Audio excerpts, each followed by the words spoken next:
साथियों, आज अंतर्राष्ट्रीय मजदूर दिवस है।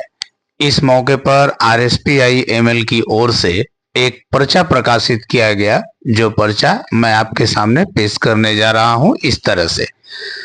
लाल हिंद लाल विश्व, सर्वहारा समाजवादी क्रांति जिंदाबाद, दुनिया के मानववादी मजदूरों एक हो।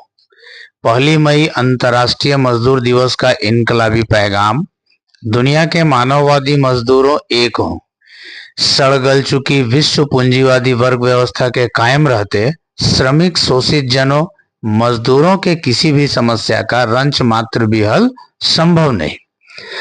पूंजी के विरुद्ध संघर्ष के लिए एक वर्ग के रूप में खड़ा होना समय की अनिवार्य मांग। वर्ग चैतन्य होकर मजदूर वर्ग एकता व वर्ग संगठन गठित विकसित करो। मजदूर वर्गीय दर्शन सिद्धांत मार्क्सवाद लेनिनवाद से लैस हो। सभी पूंजीवादी सिद्धांतों सहित वर्ग सहयोगवादी स्टालिनवाद ट्रॉट्स्कीवाद माओवाद को दफनाओ। प्रतिक्रियावादी वर्ग संघर्ष को विप्लवी वर्ग संघर्ष में बदलो। अब इसके बाद है इनकलाबी मानववादी मजदूर साथियों। आप जानते हैं 1 मई अंतर्राष्ट्रीय मजदूर दिवस है। अब से 140 वर्ष पूर्व 1886 में अमेरिका के शिकागो शहर में हजारों हजार मजदूरों ने इकट्ठा होकर 8 घंटे काम, 8 घंटे आराम और 8 घंटे मनोरंजन की मांग को लेकर शांतिपूर्ण प्रदर्शन किया था। बौखलाए पूंजीवादी शोषकों शासकों ने उन पर अंधाधुंध गोलियां चलाकर असंख्य मजदूरों की लाशें बिछा दी। शिकागो की सड़कें मजदूरों के खून से भीग कर लाल हो गई। मजदूरों के हाथ का झंडा उन्हीं के खून से रंग कर लाल हो गया। ध्यान रहे, यह मांग केवल शिकागो के मजदूर की ही नहीं थी, बल्कि अटलांटिक महासागर से लेकर प्रशांत महासागर तक, इंग्लैंड से लेकर कैलिफोर्निया तक का मजदूर एकजुट होकर इस मांग को लेकर इसी दिन सड़कों पर उतरा हुआ था। शिकागो की इस ऐतिहासिक घटना के बाद ही पूरी दुनिया में क्रमागत 8 घंटे का श्रम समय लागू करने पर पूंजीवादी शोषक शासक वर्ग शक्तियां बाध्य होती गई। शिकागो की यह घटना कोई आकस्मिक नहीं थी। इससे 1.5 दशक पूर्व फ्रांस का महान मजदूर पूंजी की वर्ग सत्ता पर धावा बोलकर पेरिस कम्यून के रूप में सर्वहारा अधिनायकत्व अर्थात मजदूर वर्ग राज्य का आकार गढ़ चुका था। 19वीं सदी के मध्य में ही दुनिया के मजदूरों को उनके वर्गीय दर्शन सिद्धांत मार्क्सवाद का अस्त्र भी प्राप्त हो चुका था, जिससे वह धीरे धीरे सशस्त्र भी होता जा रहा था। महामनीषी कार्ल मार्क्स का मजदूर वर्गीय नारा दुनिया के मजदूरों एक हो तेजी से आकार ग्रहण करने लगा था और विश्व आधार पर एक वर्ग के रूप में मजदूर खड़ा होने लगा था। 1 मई की घटना इसका प्रमाण था। गठित विकसित होती मजदूर वर्ग एकता और वर्ग आंदोलन का यह क्रांतिकारी सिलसिला विश्व पूंजीवादी शोषक शासक वर्ग शक्तियों और उनके परम सहायक मध्यम वर्गीय बुद्धिजीवियों के घातक सैद्धांतिक राजनीतिक षड्यंत्रों के बावजूद कमोबेश 1917 की रूसी सर्वहारा समाजवादी क्रांति तक चलता ही रहा। उससे ऐसा प्रतीत होने लगा था कि रूस से प्रारंभ हुई विश्व सर्वहारा क्रांति की विश्व प्रक्रिया निकट भविष्य में ही विश्व पूंजीवाद का उन्मूलन कर शोषण विहीन वर्ग विहीन मानववादी मानव समाज की संरचना का आधार तैयार कर देगी। किंतु ऐसा हुआ नहीं। वह सिलसिला वहीं से भंग हो गया। ऐसा क्यों? हम यह न भूलें कि आज भारत सहित दुनिया के प्रत्येक देश में पूंजीवादी व्यवस्था कायम है।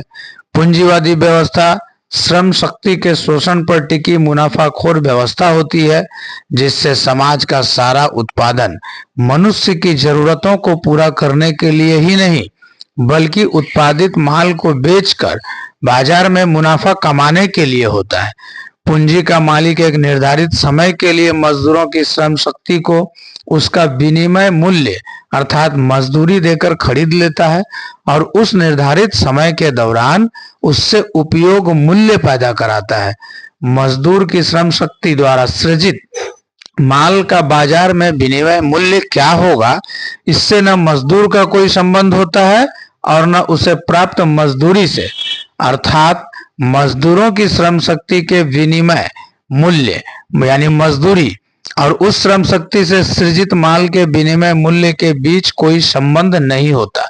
जबकि पूंजीवाद में श्रम शक्ति रूपी माल ऐसा माल होता है जो उपयोग में आने पर अपने मूल्य से कहीं अधिक मूल्य पैदा कर देता है। चूंकि मजदूरों द्वारा सृजित अतिरिक्त मूल्य का नकदीकरण अर्थात पूंजी मालिक को मुद्रा के रूप में उसकी प्राप्ति उक्त माल के बाजार में बिकने पर होती है, जिसके लिए पूंजी मालिक को बाजार में अन्य पूंजी मालिकों से होड़ करनी पड़ती है। अतः इस होड़ में अपने पूंजीवादी अस्तित्व को बनाए रखने के लिए हर पूंजी मालिक को दूसरे के माल से सस्ता और बेहतर बनाने की अनिवार्य बाध्यता होती है। इसके लिए केवल दो ही तरीके हैं। पहला, श्रम समय में वृद्धि अर्थात उतनी ही मजदूरी में मजदूरों से अधिक समय तक काम, किंतु इसकी प्राकृतिक सामाजिक सीमा होती है। दूसरा, मशीनों में तकनीकी व प्रौद्योगिकी विकास द्वारा श्रम की उत्पादकता यानी श्रम शक्ति के शोषण की तीव्रता बढ़ाकर मात्रा में वृद्धि, इसकी कोई सीमा नहीं है। वस्तुतः 19वीं सदी के उत्तरार्ध तथा मजदूरों से 16 से 18 घंटे तक काम लिया जाता था। उनकी स्थिति पशुओं से भी बदतर थी। पूंजीवादी शोषण, दमन, गुलामी की पराकाष्ठा से उसमें स्वतः चेतना का संचार होने लगा और तमाम प्रतिबंधों के बावजूद वे संगठित होकर संघर्ष करने लगे। हम भी हाड़ मांस से बने मनुष्य हैं और हमें भी मनुष्य की तरह जीने का हक है, ये आवाज गूंज उठी। शिकागो की घटना इसी संघर्ष की एक कड़ी थी। विकसित होती मजदूर वर्ग एकता और मजदूर वर्ग आंदोलन से भयभीत विश्व पूंजीवादी शोषक शासक वर्ग शक्तियों को धीरे धीरे 8 घंटे का श्रम समय घोषित करने के लिए बाध्य होना पड़ा। 8 घंटे का श्रम समय लागू किए जाने के क्रम में ही बाजार की होड़ में बने रहने और आगे निकलने के लिए विश्व पूंजीवादी शोषक शासक वर्ग शक्तियों द्वारा मशीनों में तकनीकी व प्रौद्योगिकी विकास द्वारा श्रम की उत्पादकता अर्थात श्रम शक्ति के शोषण में तीव्रता और मात्रा में लगातार वृद्धि करने का प्रयास किया जाने लगा, जो क्रमागत तेज होता गया। विज्ञान मजदूरों की श्रम शक्ति के शोषण का हथियार बना रहा।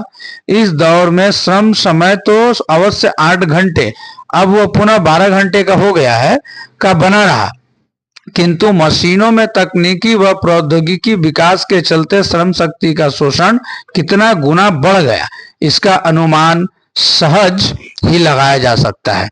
तब क्या मजदूरों को भी श्रम समय 8 घंटे की जगह बिना मजदूरी में कटौती 4 घंटे का कराने के लिए संघर्ष नहीं करना चाहिए? यह राजनीति का व्यंग ही है कि अपने को मार्क्सवादी लेनिनवादी कहने वाले पूंजीवादी वामवादी यह प्रश्न सुनते ही ऐसे भड़क उठते हैं जैसे लाल कपड़ा देखकर बैल। ये भड़के भी क्यों ना, उन्हें तो पूंजीवादी संविधान और पूंजीवादी जनवाद की रक्षा जो करनी है।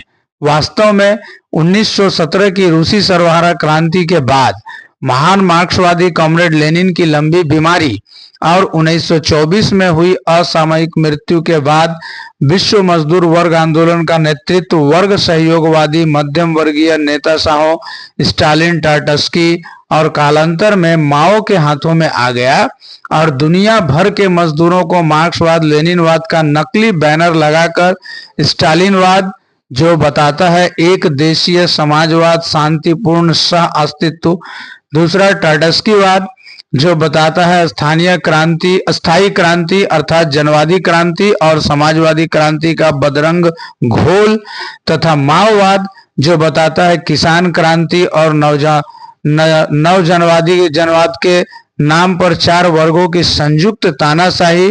इन सबका जहर पिलाया जाने लगा, जिसके घातक फैलाव प्रभाव के घातक परिणाम स्वरूप न केवल रूस में कायम हुआ मजदूर वर्ग राज्य मिटकर राज इजारेदार पूंजीवादी राज्य में बदल गया, बल्कि इसके साथ ही साथ विकसित होता हुआ विश्व मजदूर वर्ग आंदोलन दिशा बदलकर पूंजीवादी, सुधारवादी, अर्थवादी, जनवादी, ट्रेड यूनियनवादी, विधानवादी, संसदवादी, अराजकतावादी, आतंकवादी आंदोलनों में रूपांतरित हो गया। स्वयं मजदूर अपनी वर्ग चेतना से पूरी तरह वंचित होकर घोर व्यक्तिवादी, अर्थवादी, सुधारवादी, जातिवादी, धर्म वर्णवादी, सांप्रदायवादी, अराजकतावादी, ट्रेड यूनियनवादी बनकर टुकड़ों टुकड़ों में विभाजित होकर इतना निरीह, अशक्त, अक्षम हो गया कि देशी विदेशी पूंजी के बर्बर हमलों का जवाब देने की बात कौन कहे, विरोध व्यक्त कर पाने की स्थिति में नहीं रह गया है। तभी तो अब से लगभग 150 साल पहले मजदूर पूर्वजों ने अनगिनत शहादतें देकर जिस श्रम समय को 8 घंटे करवाया था, विश्व पूंजीवादी वर्ग शक्तियां अब उसे पुनः 12 घंटे करने का कानून बना रही है और मजदूर इतना असहाय है कि इसका विरोध तक कर पाने में असमर्थ है। इस मामले में पूंजीवादी वामवादियों और ट्रेड यूनियन दुकानदारों को लकवा मार गया है। स्पष्ट है, जब तक मजदूर वर्ग चैतन्य होकर अपने को एक वर्ग के रूप में खड़ा नहीं करता, तब तक वह पूंजी के बर्बर हमलों का मुकाबला कर पाने में असमर्थ ही रहेगा। मानववादी मजदूर साथियों, भयावह संकट में फंसी अतिशय मरणासन्न विश्व पूंजीवादी व्यवस्था, भारत की पूंजीवादी व्यवस्था भी उसी का एक अभिन्न अंग है, पूरी तरह सड़ गलकर दुर्गंध देने लगी है और विश्व पूंजीवादी शोषक शासक वर्ग शक्तियां उसे बचाकर कायम रखने के लिए मजदूरों के शरीर का अंतिम बूंद खून भी निचोड़ लेने पर आमदा है। तभी तो कम से कम मजदूर मशीनों में तकनीकी व प्रौद्योगिकी विकास को हथियार बनाकर कम से कम मजदूरों की संख्या घटाकर तथा 1/4 मजदूरी पर ठेके के मजदूर रखकर, किंतु अधिक से अधिक उत्पादन, श्रम की उत्पादकता और श्रम समय दोनों बढ़ाकर को अपना महामंत्र बनाए हुए है। श्रमिक शोषित जनों, मुख्यतः मजदूरों को मिले तुच्छ पूंजीवादी जनवादी अधिकार भी छीन लिए गए हैं। मुंह पर ताले और पैरों में कानून की बेड़ी डाल दी गई है। चीखने कराहने तक पर भी पाबंदी है। दूसरी ओर पूंजीवादी शोषकों शासकों को शोषण, दोहन, दमन, उत्पीड़न की पूरी तरह वैधानिक छूट दे दी गई है। मार्क्सवाद लेनिनवाद का नकली पोस्टर पीठ पर चिपकाए बर्नस्टीन आंदोलन ही सब कुछ, अंतिम लक्ष्य कुछ भी नहीं, और जॉन मिलेरा पूंजीवादी वर्ग सत्ता के प्रबंधन संचालन में भागीदारी के वंशज पूंजीवादी वामवादी पूंजी की चाकरी से सेवानिवृत्त कर दिए जाने के बावजूद पूंजीवाद की सुरक्षा में जी जान से जुटे हुए हैं। साथियों, विश्व श्रमिक शोषित जनों, मुख्यतः मजदूर वर्ग के सामने एकमात्र विकल्प वही है जिसे पेरिस कम्यून, 1 मई शिकागो की शहादत और रूसी नवंबर मजदूर क्रांति ने आलोकित किया है। विश्व सर्वहारा क्रांति, जिसका विश्व केंद्र आज पूंजीवादी भारत बन गया है, कि भंग विश्व प्रक्रिया पुनः प्रारंभ कर श्रम शक्ति की शोषण दोहन पर टिकी वर्तमान विश्व पूंजीवादी व्यवस्था का उन्मूलन और विश्व मानववादी मानव समाज की स्थापना। किंतु इसके लिए सबसे पहले उद्योग, व्यवसाय, क्षेत्र, भाषा आदि संकुचित भावनाओं से ऊपर उठकर अपने आप को एक वर्ग के रूप में खड़ा करना होगा और वर्ग चेतना के आधार पर मजदूर वर्ग एकता वर्ग संगठन गठित विकसित कर आज चल रहे प्रतिक्रियावादी वर्ग संघर्ष, पूंजी के पक्ष में श्रम के विरुद्ध को विप्लवी वर्ग संघर्ष, श्रम के पक्ष में पूंजी के विरुद्ध में बदलना होगा। ऐसा वह तभी पूरा कर सकेगा जब वह अपने मजदूर वर्गीय दर्शन सिद्धांत मार्क्सवाद लेनिनवाद से लैस होकर पूंजीवादी सिद्धांतों गांधीवाद, लोहियावाद, अंबेडकरवाद, एकात्ममानववाद, हिंदुत्ववाद तथा वर्ग सहयोगवादी स्टालिनवाद, ट्रॉट्स्कीवाद, माओवाद को दफन करे। इसके लिए एकमात्र मजदूर वर्गीय पार्टी भारत की क्रांतिकारी समाजवादी पार्टी मार्क्सवादी लेनिनवादी RSPIML के सुर्ख झंडे के नीचे कतारबद्ध होना होगा। यही समय की मांग और 1 मई का इनकलाबी पैगाम है आपका साथी आनंद प्रकाश मिश्र, महामंत्री RSPI-ML। ये था RSPI-ML की ओर से प्रकाशित पर्चा जो आपके सामने रखा गया। आप सभी को क्रांतिकारी अभिवादन।